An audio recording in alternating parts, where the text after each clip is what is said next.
Hello and welcome. Today we're going to be discussing a piece called What's in a Name, or how to draw My Little Pony in Procreate.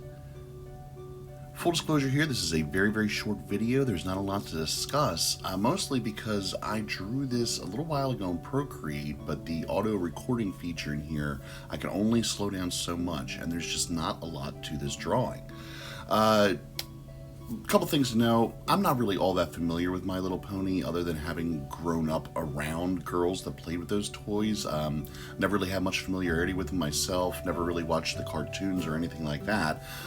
The reason for drawing this was, it was a request of a friend, and so I thought I'd take a stab at it. Really, it's just a matter of breaking down the subject matter into its basic shapes. I tried to actually get around that, believe it or not, and take the lazy way out. And so you'll see me kind of start and stop various aspects of this drawing as we go through here.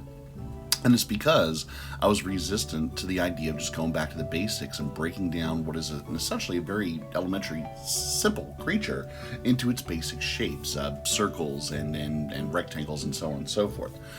So you'll notice me here just trying to kind of draw it just through making up the lines as I go along and just failing at the proportions miserably. The wing there, way too small for the body, at least in regards to the way that these things are drawn by the artists that create the cartoon or the toy line or anything like that.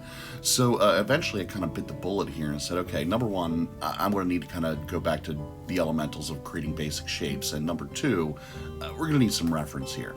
Now, the funny thing is, in looking up the reference for this, my friend made it very specific that she didn't want just any My Little Pony. She wanted a unicorn version of this, and one with wings. And it occurred to me that that's not really a unicorn. A unicorn does not have wings.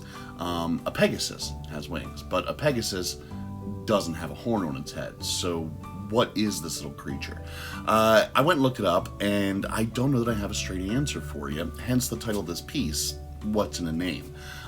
So Google is telling me a couple different things here. We might go with alicorn. An alicorn is a combination of a unicorn and a winged horse, or pegasus. Although, again, that's not the only answer I found on that. There's also something called a pegacorn, which is apparently a winged unicorn. I don't know that there's a difference between the two, but again, kind of come up with a couple different answers on this. I believe in My Little Pony, they do refer to them as unicorns, but again, the ones with wings, I think at some point or another, are called alicorns, and so that's the name we're going to go with, is this alicorn. You'll notice the coloring went in here very quickly. Again, that's just really kind of Procreate not really being able to slow down the video enough. And not only Procreate, I also imported this into iMovie, and again, it will only let me slow down the footage so much. So we're already pretty much at the end here. There's not much else to say other than take a look at my lighting sources here. These are a lot of complementary colors in the sense that they kind of go together. The pink and the purple and the blue all kind of relate to each other a little bit, and the light source coming up from underneath helps complement it. So there's not a lot of contrast going on here, but it was an early experiment with Procreate. This is another piece out of my backlog, and one of my first experiments with the textured brush you see there in the back with the cloud. Ultimately, my friend really liked it. That's what it was all about, was having a little bit of fun. If you like this, please feel free to subscribe, share, and I'll be sending out more soon. Thanks.